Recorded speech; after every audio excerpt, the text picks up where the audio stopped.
Hello, it's John from Aussie Music. Have you ever wanted to work out songs, be able to write stuff, be able to improvise and be able to sit down with anybody and jam on a variety of stuff on your chosen instrument? Well, if you want to do all those things, I really would suggest learning about music theory. Music theory is the underlying system of all music. Okay, it's the science, it's the maths. Music is a system, and if you know that system, you're going to have a big advantage, a real big advantage. Okay, so I'm going to be doing a course of music theory. I do this sort of stuff with my private students, and they want to learn to become musicians. You're going to find this hopefully very, very useful. Music theory is very methodical. It's like building a house.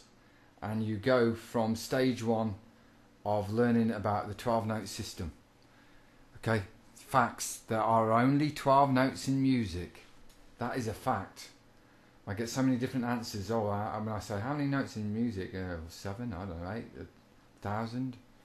I don't know. There are only 12 notes in music, and we're going to prove that today. I'm going to use the keyboard, not the guitar, because it's much more easy to see, because it's all what's called linear. It's in a line. Okay, if you ever notice on a keyboard there is patterns. Look, 2 black notes, gap, 3 black notes, gap, 2 black notes again, gap, 3 black notes, gap, and so on. Right, here we go. If you find this is a fact again. 2 black notes left of will always be C. So I'm going finding 2 black notes. You can see here, left of is a C.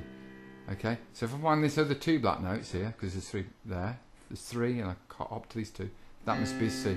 That is a higher version of that, and if I play them together, they harmonise. That's called an octave, an octave.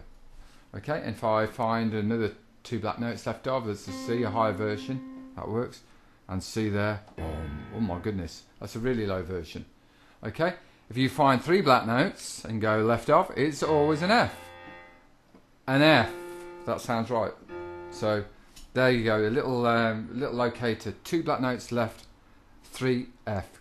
You're going to need to know that in a moment.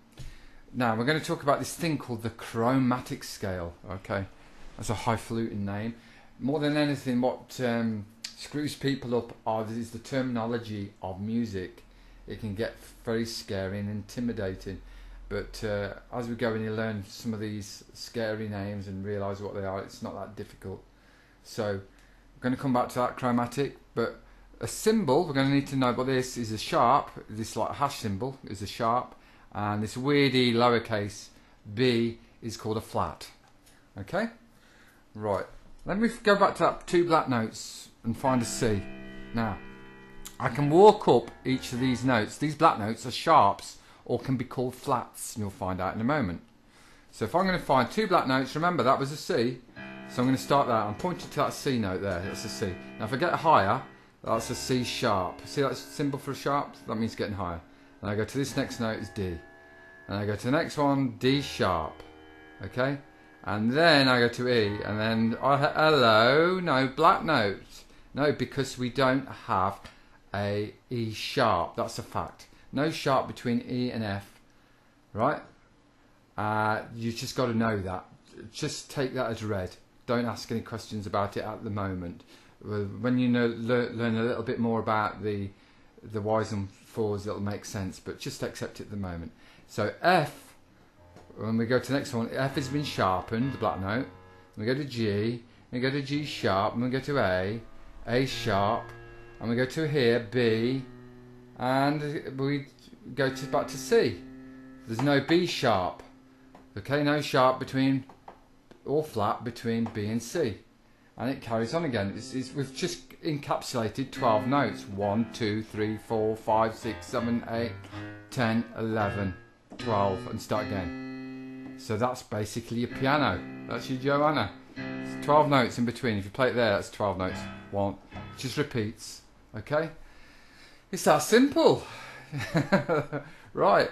So that's what we call the chromatic scale. I've put here a little house here. It looks like the Mitu Hammer house, horror house here, with a shiny loft or attic made of chrome. It's a chromatic, just to help you remember that name.